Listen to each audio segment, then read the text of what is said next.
guys, Five Nights at Freddy's came out this week, and you know how much fun I had with Willy's Wonderland last month. That was just a great movie to review. I don't do a whole lot of newer movie reviews on this channel, so I thought this would be a perfect chance to do something new for you guys. So guys, before we get going, a disclaimer here: I include spoilers on Drew reviews, so if you haven't seen Five Nights at Freddy's, go see it and then come back to this review because I don't want to spoil anything for you.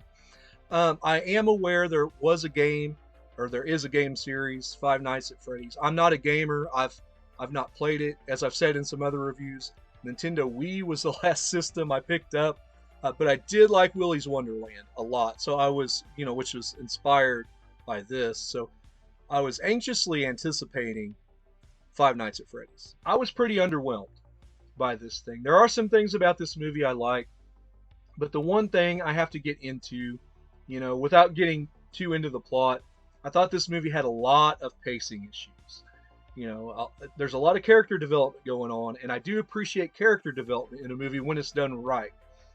But, you've got the story of, I believe his name was Mike, and his little sister, and the evil aunt coming in to try to take her away. His brother and the dreams, and trying to go in and figure out, who abducted his brother. But that was just carried out for so long and carried out in a way that I just didn't really appreciate. And to me, the movie really drug. That first 2 acts of the movie, or act and a half of the movie, I thought really drug. And it's always a bad sign when you see me scrolling on my phone during a movie, or see anybody scrolling on their phone during a movie.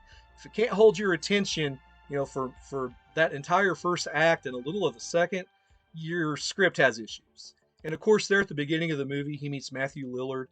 And I can tell you straight away, knowing what I know about movies, I can tell you Matthew Lillard was going to be the bad guy in this thing. He had no other motivation for what he was telling him, other than to be feeding him to these things. And so I thought that was very obvious. And, once he got into Freddy Fazbear's place, and I have to ask guys, because I'm out of the loop, what the heck is a Fazbear? I don't understand. But I thought the animatronic creatures were really cool. I thought they were a lot better than Willy's Wonderland as far as how they were made and, could walk around amongst people. But I didn't understand the whole Fazbear thing. And I will say, even though there were some creepy things there in that middle act, it just didn't hold my attention. But what I did like was, once he brings his sister, Abby, into that place, and they have that fort party, that dance party to Elasticus Connection. That was my favorite scene in the movie. And from there, it did kind of pick up. I did like that last act. I thought it was done a little bit clunkily, as far as, the kids, in the machines. But I did appreciate it, and it felt like what the entire movie probably should have felt like. That's one reason why I like Willy's Wonderland a lot more. You get straight into the action. No BS backstory stuff. You don't really need it in a video game movie like this. I like the character of Vanessa, the love interest, the cop. She was the most interesting character in the story to me, because she says that, Freddy's place is on my beat. But she keeps coming around. There's more to it than that, and you're waiting for that story to unravel and play itself out. And I liked how it did, how she was his daughter and had a connection to that place. The little girl, Abby, I thought was an okay actor. Mike, I thought, given more to do, he would have been a better character. But, he plays that character like he's on Xanax the entire time, and it's kind of hard to watch. I kind of felt like he looked trying to get through the slog that was the first act and a half of this movie. The kills in this movie were pretty good. They're in the beginning where they go and those guys trash the place, and the one girl gets her head bit off. I thought that was pretty good. I like when they get Matthew Lillard's character there at the end. Even though it's not revealed whether he actually died or not, he was the yellow rabbit. But for the most part, I thought the kills were good. I thought there probably could have been more. The dream sequences were okay, but I thought they went back to them probably a time or two too many. The music to me was decent. The sets were decent. I liked all of the licensed music they have, Talking in Your Sleep and Connection. I thought those were really good songs, especially Talking in Your Sleep. I thought that really fit the character of Mike there.